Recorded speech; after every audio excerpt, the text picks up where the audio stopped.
12.1. What is social psychology? Learning objectives.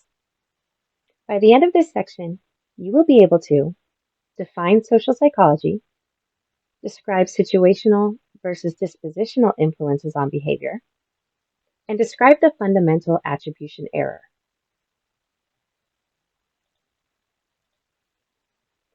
Social psychology examines how people affect one another, and it looks at the power of the situation.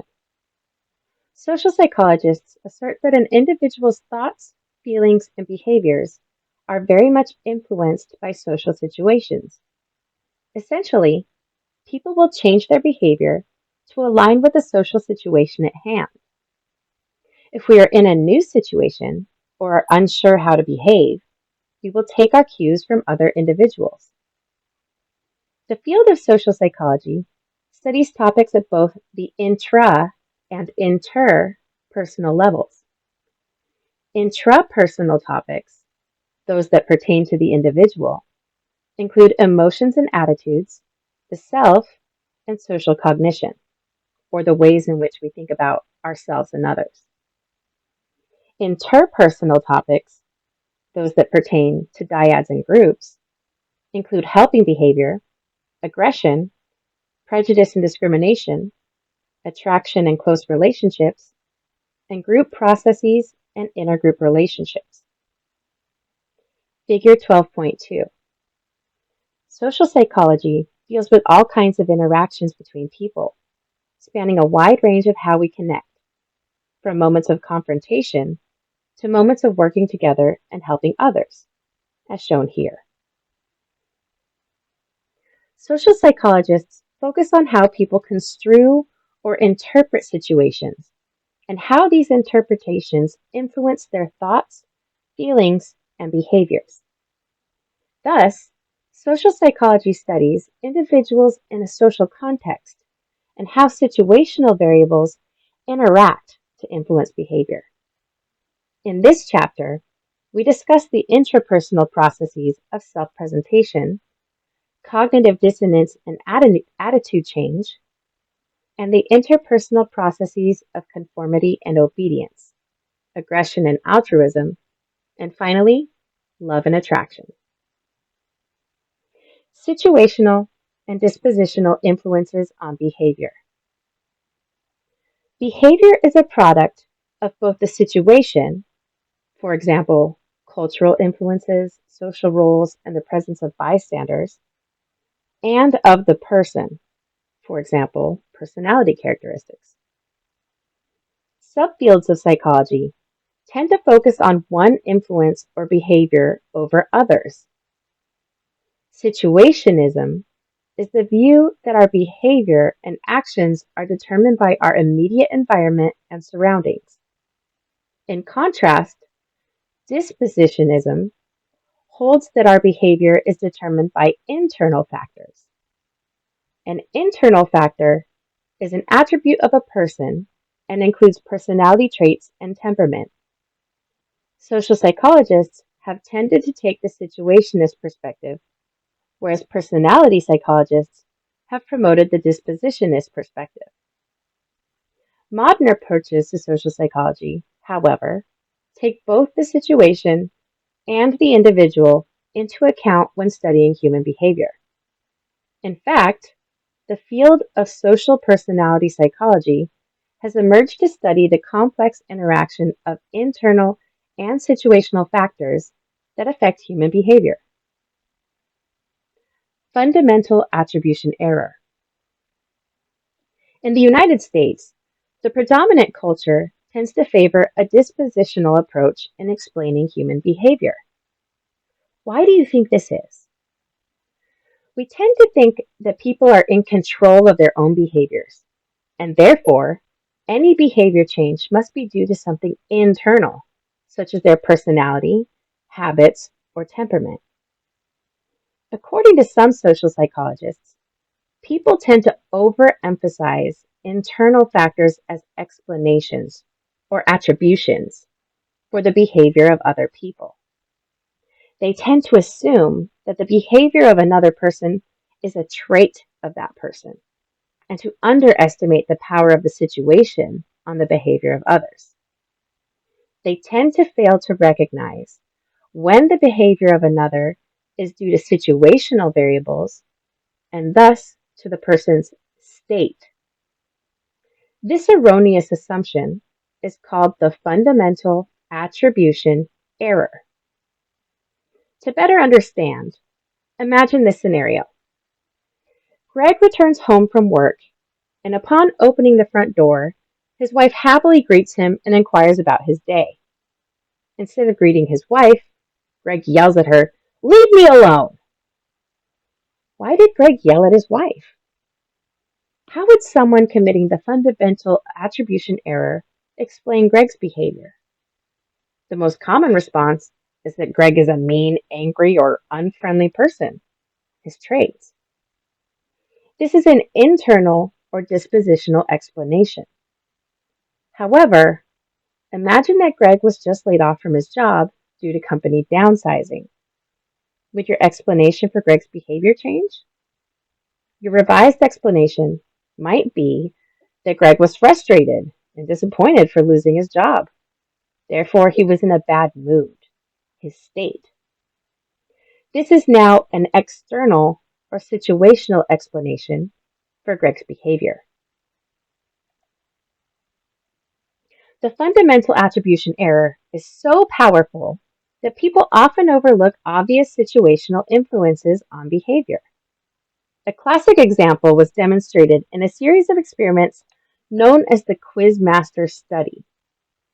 Student participants were randomly assigned to play the role of a questioner, the quizmaster, or a contestant in a quiz game. Questioners developed difficult questions to which they knew the answers, and they presented these questions to the contestants. The contestants answered the questions correctly only 4 out of 10 times. After the task, the questioners and contestants were asked to rate their own general knowledge compared to the average student. Questioners did not rate their general knowledge higher than the contestants, but the contestants rated the questioners' intelligence higher than their own. In a second study, observers of the interaction also rated the questioner as having more general knowledge than the contestant. The obvious influence on performance is the situation. The questioners wrote the questions, so of course they had an advantage. Both the contestants and observers made an internal attribution for the performance. They concluded that the questioners must be more intelligent than the contestants. Figure 12.3. In the Quizmaster study, people tended to disregard the influence of the situation and wrongly concluded that a questioner's knowledge was greater than their own. As demonstrated in the example above, the fundamental attribution error is considered a powerful influence in how we explain the behaviors of others. However, it should be noted that some researchers have suggested that the fundamental attribution error may not be as powerful as it is often portrayed. In fact, a recent review of more than 173 published studies suggests that several factors, such as high levels of idiosyncrasy of the character and how well hypothetical events are explained, play a role in determining just how influential the fundamental attribution error is. Is the fundamental attribution error a universal phenomenon? You may be able to think of examples of the fundamental attribution error in your life. Do people in all cultures commit the fundamental attribution error? Research suggests that they do not. People from an individualistic culture, that is, a culture that focuses on individual achievement and autonomy, have the greatest tendency to commit the fundamental attribution error. Individualistic cultures, which tend to be found in Western countries such as the United States, Canada, and the United Kingdom, promote a focus on the individual. Therefore, a person's disposition is thought to be the primary explanation for her behavior. In contrast, People from a collectivistic culture, that is, a culture that focuses on communal relationships with others, such as family, friends, and community, are less likely to commit the fundamental attribution error. Figure 12.4. People from collectivistic cultures, such as some Asian cultures, are more likely to emphasize relationships with others than to focus primarily on the individual. Activities such as A. Preparing a meal, B. Hanging out, and C. Playing a game engage people in a group. Why do you think this is the case? Collectivistic cultures, which tend to be found in East Asian countries and in Latin American and African countries, focus on the group more than on the individual. This focus on others provides a broader perspective that takes into account both situational and cultural influences on behavior. Thus, a more nuanced explanation of the causes of others' behavior becomes more likely. Table 12.1 summarizes and compares individualistic and collectivist cultures. Comparing individualistic cultures with collectivistic cultures, we see individualistic cultures are achievement-oriented and focus on autonomy, whereas collectivistic cultures are relationship-oriented and focus on group autonomy. We also see individualistic cultures have a dispositional perspective and are independent, whereas collectivistic cultures have a situational perspective and are interdependent. Finally, individualistic cultures show an analytic thinking style versus the holistic thinking style of collectivistic cultures. Table 12.1 Characteristics of individualistic and collectivistic cultures. Actor-observer bias. Returning to our earlier example, Greg knew that he lost his job, but an observer would not know. So a naive observer would tend to attribute Greg's hostile behavior to Greg's disposition rather than to the true situational cause. Why do you think we underestimate the influence of the situation on the behaviors of others? One reason is that we often don't have all the information we need to make a situational explanation for another person's behavior. The only information we might have is what is observable. Due to this lack of information, we have a tendency to assume the behavior is due to a dispositional or internal factor. When it comes to explaining our own behaviors, however, we have much more information available to us. If you came home from school or work angry and yelled at your dog or a loved one, what would your explanation be? You might say you were very tired or feeling unwell and needed quiet time, a situational explanation.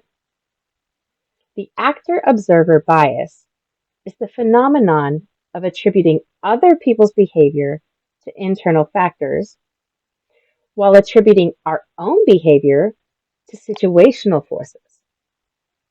As actors of behavior, we have more information available to explain our own behavior.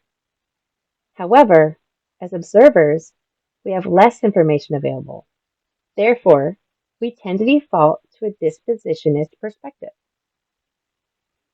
One study on the actor-observer bias investigated reasons male participants gave for why they liked their girlfriend. When asked why participants liked their own girlfriend, participants focused on internal, dispositional qualities of their girlfriends. For example, her pleasant personality. The participants' explanations rarely included causes internal to themselves, such as dispositional traits. For example, I need companionship. In contrast, when speculating why a male friend likes his girlfriend, participants were equally likely to give dispositional and external explanations. This supports the idea that actors tend to provide few internal explanations but many situational explanations for their own behavior. In contrast, observers tend to provide more dispositional explanations for a friend's behavior. Figure 12.5. Actor-observer bias is evident when subjects explain their own reasons for liking a girlfriend versus their impressions of others' reasons for liking a girlfriend. Self-serving bias. Following an outcome, self-serving bias are those attributions that enable us to see ourselves in favorable light. For example, making internal attributions for success and external attributions for failures. When you do well at a task, for example, acing an exam, it is in your best interest to make a dispositional attribution for your behavior. I'm smart, instead of a situational one. The exam was easy. The tendency of an individual to take credit by making dispositional or internal attributions for positive outcomes, but situational or external attributions for negative outcomes, is known as the self-serving bias. This bias serves to protect self-esteem. You can imagine that if people always made situational attributions for their behavior, they would never be able to take credit and feel good about their accomplishments. We can understand self-serving bias by digging more deeply into attribution, a belief about the cause of a result. One model of attribution proposes three main dimensions: locus of control, internal versus external; stability, stable versus unstable; and controllability, controllable versus uncontrollable. In this context, stability refers to the extent to which the circumstances that result in a given outcome are changeable. The circumstances are considered stable if they're unlikely to change. Controllability refers to the extent to which the circumstances that are associated with a given outcome can be controlled. Obviously, those things that we have the power to control would be labeled controllable. Consider the example of how we explain our favorite sports team's wins. Research shows that we make internal, stable, and controllable attributions for our team's victory. For example, we might tell ourselves that our team is talented, which is internal, consistently works hard, stable, and uses effective strategies, controllable. In contrast, we're more likely to make external, unstable, and uncontrollable attributions when our favorite team loses. For example, we might tell ourselves that the other team has more experienced players, or the referees were unfair, external. The other team played at home, unstable, and the cold weather affected our team's performance, uncontrollable.